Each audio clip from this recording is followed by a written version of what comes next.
കേരളത്തിൽ ഇപ്പോൾ ഏറ്റവും കൂടുതൽ ചർച്ചയാകുന്ന വിഷയങ്ങളിൽ ഒന്നാണ് സ്ത്രീകൾക്കായി പ്രഖ്യാപിക്കപ്പെടുമെന്ന് പറയുന്ന പുതിയ ക്ഷേമ പദ്ധതികൾ.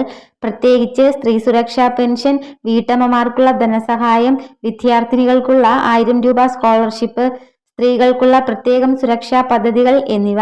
സാമൂഹിക മാധ്യമങ്ങളിൽ ഏറ്റവും കൂടുതൽ പ്രചരിക്കുന്ന വാർത്തകളിൽ ഒന്നാണ് സ്ത്രീകൾക്കുള്ള പ്രത്യേക മാസാന്തര ധനസഹായം ലഭിക്കുമെന്നത്.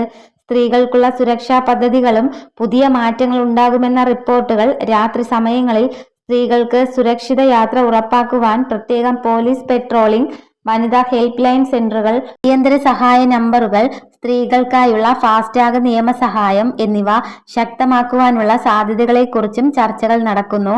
കേരളത്തിലെ വിദ്യാർത്ഥിനികൾക്ക് 1000 രൂപ സ്കോളർഷിപ്പ് പദ്ധതി ആരംഭിക്കുമെന്ന വാർത്തയും വലിയ ശ്രദ്ധ നേടുകയാണ്. സാമ്പത്തികമായി പിന്നോക്കം നിൽക്കുന്ന കുടുംബങ്ങളിലെ പെൺകുട്ടികൾക്ക് പഠനം തുടങ്ങുന്ന സഹായം നൽകുന്നതാണ് ഈ പദ്ധതിയുടെ പ്രധാന ലക്ഷ്യം എന്ന് വിലയിരുത്തപ്പെടുന്നു. സ്ത്രീകൾക്കായുള്ള സ്വയം തൊഴിൽ പദ്ധതികളും പുതിയ സർക്കാർ പരിഗണിക്കുമെന്നാണ് പ്രതീക്ഷ.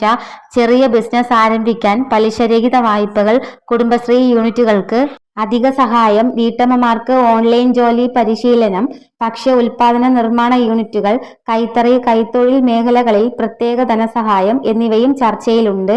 ഇന്നത്തെ കേരളത്തിലെ സ്ത്രീകളുടെ സുരക്ഷ എന്ന വിഷയം വലിയ സാമൂഹിക ചർച്ചയായി മാറിയിരിക്കുകയാണ്.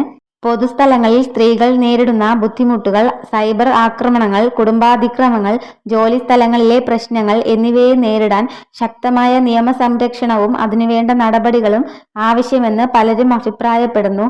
സ്കൂളുകളിലും കോളേജുകളിലും സ്ത്രീ സുരക്ഷാ ബോധവൽക്കരണ ക്ലാസുകൾ, സ്വയം രക്ഷാ പരിശീലനങ്ങൾ, ഓൺലൈൻ തട്ടിപ്പുകളെക്കുറിച്ചുള്ള അവബോധന പരിപാടികൾ എന്നിവയും ശക്തമാക്കും. വിദ്യാർത്ഥിനികൾക്ക് 1000 രൂപ സ്കോളർഷിപ്പ് ലഭിക്കുന്നതോടെ ഉയർന്ന വിദ്യാഭ്യാസ രംഗത്തും വലിയ മാറ്റങ്ങൾ ഉണ്ടാകുമെന്നാണ് കരുതപ്പെടുന്നത്. നിരവധി കുട്ടികൾക്ക് കോളേജ് പഠനം പൂർത്തിയാക്കാൻ ഇത് സഹായമാകും. ഇതുപോലുള്ള ഇൻഫർമേഷന് വേണ്ടിയിട്ട് ഈ ചാനൽ ഒന്ന് സബ്സ്ക്രൈബ് ചെയ്യണേ.